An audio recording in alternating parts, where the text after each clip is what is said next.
ಸ್ವಾಮಿಗಳಂತ ಕರಿತೀರೋ ಆ ಒಂದು ಪವಾಡದ ನಂತರ ಇವರು ತಿಪ್ಪೇರು ಸ್ವಾಮಿ ಅಂತ ಹೆಸರಾಗಿದ್ದರು. ಇವರು ಸುಮಾರು 14ನೇ ಶತಮಾನದಲ್ಲಿ ಬಂದು ನೆಲೆಸಿದ್ರು ಅಂತ ಪ್ರತೀತಿ ಇದೆ. ಅಂದರೆ ಕಲ್ಯಾಣಿನ ಗ್ರಾಮದಲ್ಲಿ ಆಂಧ್ರದಿಂದ ಬಂದಿರುವಂಥ ಒಂದು ಪ್ರತೀತಿ. ಸೊ ಬಂದಾಗಿದ್ದು ಸಣ್ಣ ಕುಗ್ರಾಮ, ಬಂದಾಗಿದ್ದು ಮೂಲತಃ ಇದು ಮಾರಮೂರು. ಇದಕ್ಕೆ ಸಂಬಂಧಪಟ್ಟಂಗೆ 3 ಮಠ, ಒಳಮಠ ಏಕಾಂತ ಒಳಮಠ ಹೊರಮಠ. ಸ್ವಾಮೀಜಿಯವರು ತಪಸ್ಸು ಮಾಡಿದ ಸ್ಥಳವನ್ನು ನಾವು ಏಕಾಂತ ಮಠ ಅಂತ. ಹಾಗಾಗಿ 3 ಮಠಗಳಿದೆ. ಇಲ್ಲಿ ಬಂದಾಗ ಸ್ವಾಮೀಜಿಯವರು ಬಂದಾಗ ಏನಾಗುತ್ತೆ, ಇದೊಂದು ಮಾರಮ್ಮನ ಗುಡಿ. ಆ ಸ್ವಾಮೀಜಿಯವರು ಬಂದು ಮಾರಮ್ಮನ ಕೇಳ್ತಾರೆ, ಅಮ್ಮ ನಾನು ಇಲ್ಲಿ ಉಳ್ಕೊಳಕ್ಕೆ ಅವಕಾಶ ಮಾಡ್ತೀನಿ ಅಂತ ಕೇಳ್ತಾರೆ. ಹೇಳಿದಾಗ ತಾಯಿ ನಿರಾಕರಿಸ್ತಾರೆ, ಆಗೋದಿಲ್ಲ ಅಂತ. ಮನೆ ಪಕ್ಷ ಬೆತ್ತ ಜೋಳಿಗೆ ಇಟ್ಕೊಡು, ಇರೋದಕ್ಕೆ ಅವಕಾಶ ಮಾಡ್ಕೊಳಮ್ಮ ಅಂದಾಗ ಬೆತ್ತ ಜೋಳಿಗೆ ಅವ್ರ ಮೂಲೆಗೆ ಇಟ್ಟು ಹೋಗೋದು ಹೇಳ್ತಾರೆ.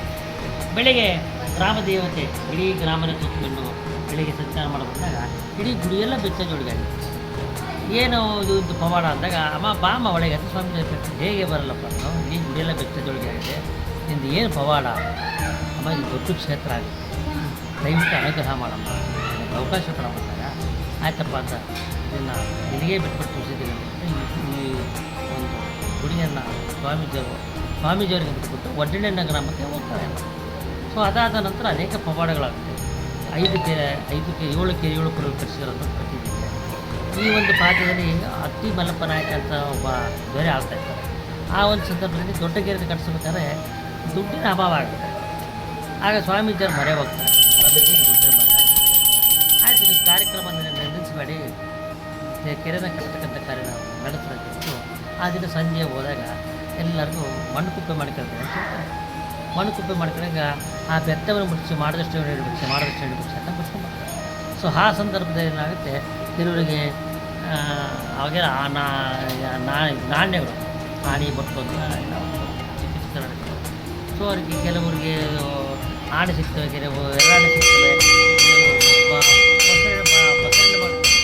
ದುಪ್ಪಟ್ಟು ಸಿಗ್ತದೆ, ಎರಡಾಣೆ. ಅದೇ ಸ್ವಾಮೀಜಿ ನಮ್ಗೆ 2 ಪಟ್ಟು ಸಿಕ್ಕಿದ್ದೀವಿ, ಅಮ್ಮ ನಿಮ್ಗೆ ಹೊಟ್ಟೆಯಲ್ಲಿ ನಮ್ಮ ಮಗು ಸಮೇತ ಸಮಾವೇಶದಾಗ 2 ಪಟ್ಟು ಸಿಕ್ಕಿದೆ.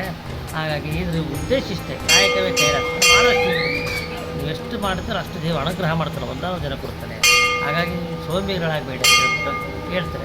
ಸೊ ಹಾಗಾಗಿ ನಮ್ಮಲ್ಲಿ ಸಮೇತ ಈಗೂ ಸಮೇತ ಕಾಳು ಕಡಿಯೆಲ್ಲ ಕೊಯ್ಬೇಕಾರೆ ಏನಾಗುತ್ತಂದರೆ, ತೆನೆ ಕೊಯ್ಬೇಕಾರೆ ಮೊಸರು ಪಟ್ಟು ಪಟ್ಟು ಹೆಚ್ಚಿಗೆ ಆಗ್ತದೆ.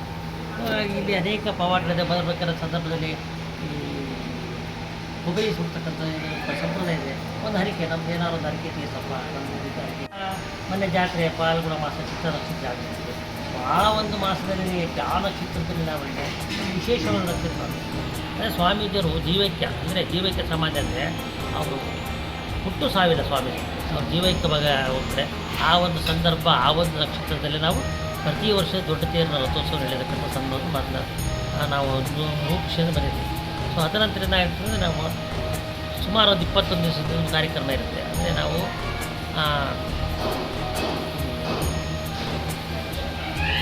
ಕಂಕಣದ ಆಡಳಿತ ಮಾಡ್ತೀವಿ. ಕಂಕಣದ ಆಡಳಿತ ನಂತರ ಒಂದು ವಾರದ ನಂತರ ನಾವು ರಥೋತ್ಸವ ಹೇಳ್ತಕ್ಕಂಥ ಪದ್ಧತಿ. ಅದರಿಂದ ಪ್ರತಿದಿನ ಒಂದೊಂದು ಉತ್ಸವ ಇರುತ್ತೆ. ಸರ್ಪವಾರೋತ್ಸವ, ಮಯೂರ ವಾರೋತ್ಸವ, ಗಜವಾರೋತ್ಸವ, ಅಶ್ವವಾರೋತ್ಸವ.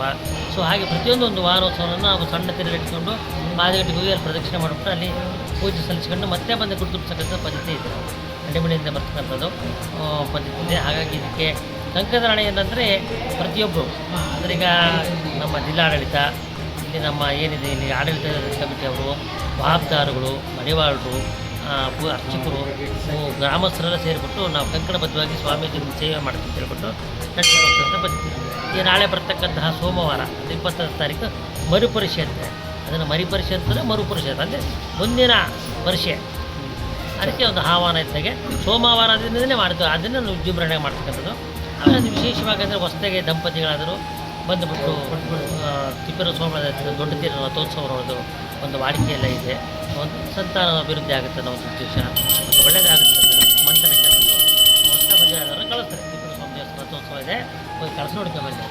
ನಮ್ಮಲ್ಲಿ ಇನ್ನೊಂದು ವಿಶೇಷ ಅನ್ನೋದು ಇಲ್ಲಿ ನಮ್ಮ ನಡೀತಕ್ಕಂಥದ್ದಂದರೆ ಪ್ರತಿದಿನ ರುದ್ರಾಭಿಷೇಕ, ನಿತ್ಯ ರುದ್ರಾಭಿಷೇಕ ಇರುತ್ತೆ. ಆ ನಂತರ ಸಂತಾನ ಅಂದರೆ ಮದುವೆ ಆಗಿ ಎಲ್ಲ ಪುರುಷರ ಮಕ್ಕಳಿದ್ದ ಅವ್ರಿಗೆ ಇನ್ನೊಂದು ಹೋಟೆಲ್ ಸೇವೆ ಅದನ್ನು ಮಾಡಿಬಿಡ್ತಾರೆ. ಅನೇಕ ಜನ ಇದೆ. ಇಲ್ಲಿ ನಮ್ಮಲ್ಲಿ ಹೇಳಿಕೆ ಆಗಲ್ಲ, ನಡ್ಕಂಡೇ ಪಡ್ಕಂಡೆ ನಾವು ಎಷ್ಟು ದೇವ್ರು ನಂಬ್ತೀವಿ ಅಷ್ಟೊಂದು ಅನುಗ್ರಹ. ಹಾಗಾಗಿ ಇದು ಒಂದು ಮಧ್ಯ ಕರ್ನಾಟಕದಲ್ಲಿ ಪ್ರಭಾವಶಾಲಿ ದೇವರು ನಮ್ಮ ಹೆಸರು ಶಿವಲಿಂಗಮೂರ್ತಿ ಅಂತ ಇದು ವಂಶಪಾರಂಪರ್ಯ ಅರ್ಚಕರು ಇದು ಒಳಮಠದಲ್ಲಿ ನಾವು ಸೇವೆ ಮಾಡ್ತಾಯಿದ್ದೀವಿ.